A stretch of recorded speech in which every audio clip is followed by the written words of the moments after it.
Hello mga kamami! Welcome back sa ating pagluluto. Ngayong araw na ito ay magluluto po tayo ng crispy pata. So tara na, ilagay na po natin.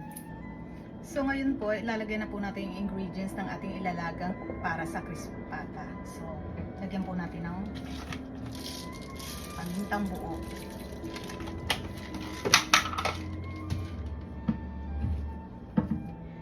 Sibuyas. Tsaka bawang.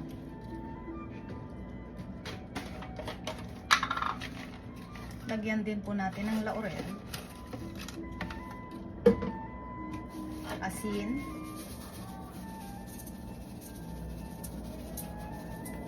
para may lasa na po pag pinirito. Lagyan din po natin ng konting seasoning.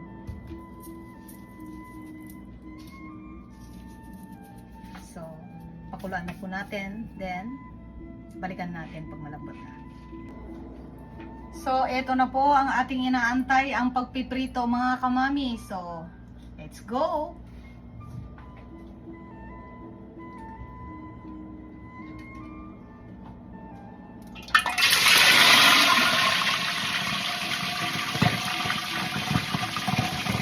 Pumuputok-putok mga kamami.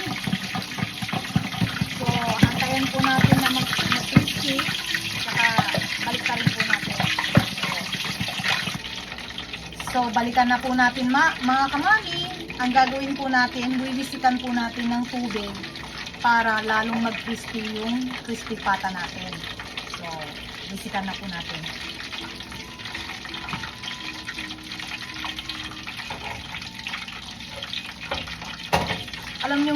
Alam niyo po mga kamami, natutunan ko po ito sa mga kusinero sa Pilipinas. Sa Pilipinas kasi nakikita ko pag nagluluto po sila ng lechon kawali, winiwisikan nila ng tubig. Eh syempre, usisera tayo, tinanong ko bakit? Para daw maging crispy daw yung lechon kawali, wiwisikan ng tubig. So, gagayahin po natin sila.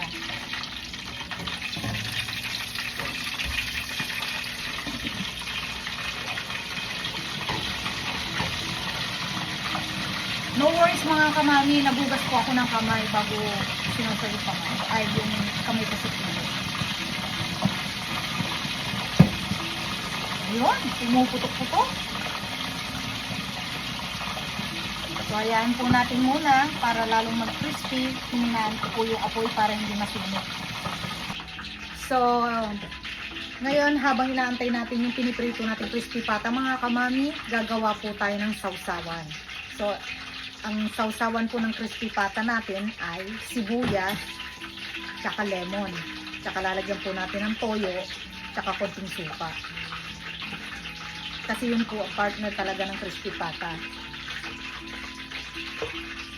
So ito po, may sibuyas po tayo, tapos kalahating lemon.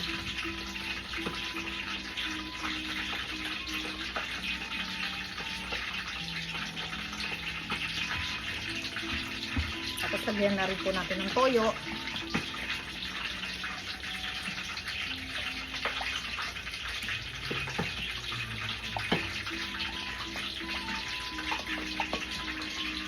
Tsaka suka.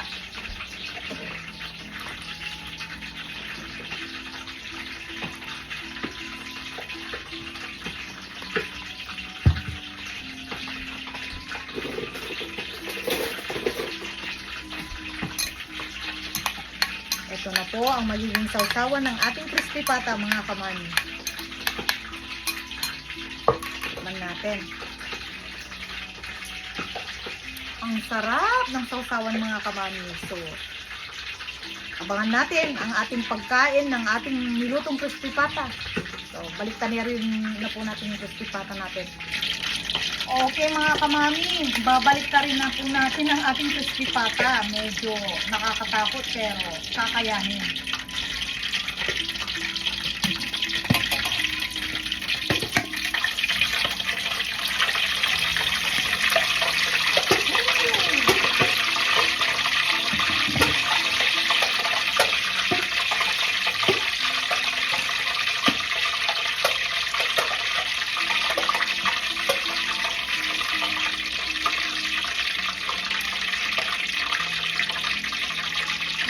po mga kamami. Luto na po yung kabila. So, kabila na lang po.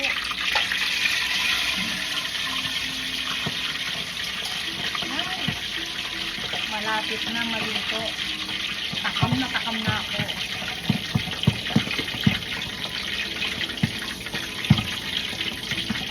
So, hayaan po natin muna. Balikan natin ulit. So, sa pangalawang pagkakataon mga kamami, magwi-visit na ulit tayo ng tubig para maging crispy din po yung kabila.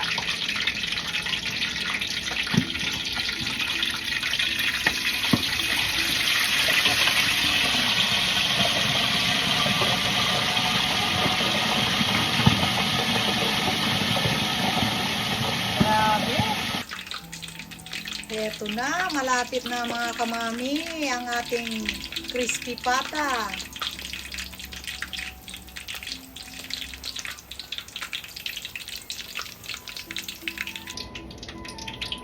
Eto na mga kamami, luto na ang ating crispy pata. So, tatanggalin na po natin sa ating kawali.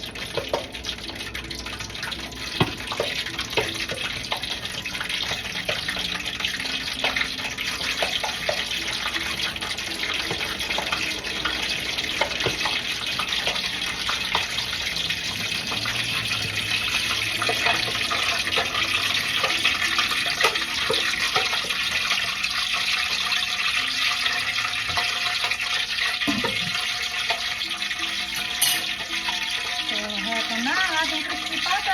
Ready to eat.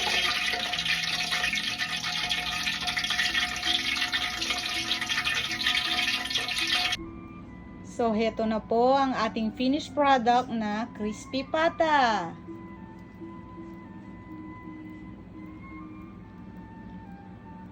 Meron tayong strawberry tsaka sliced lemon. Nilagyan po natin on the side ng parsley. Wow! Tsaka ito po yung sausawan niya na onions, soy sauce, lemon, and vinegar.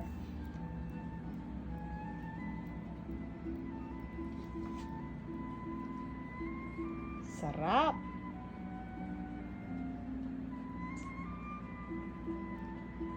So, hanggang dito na lamang po ang ating pagluluto. Maraming salamat po sa inyong panunood. See you next time and bye-bye. God bless and I love you all. Bye!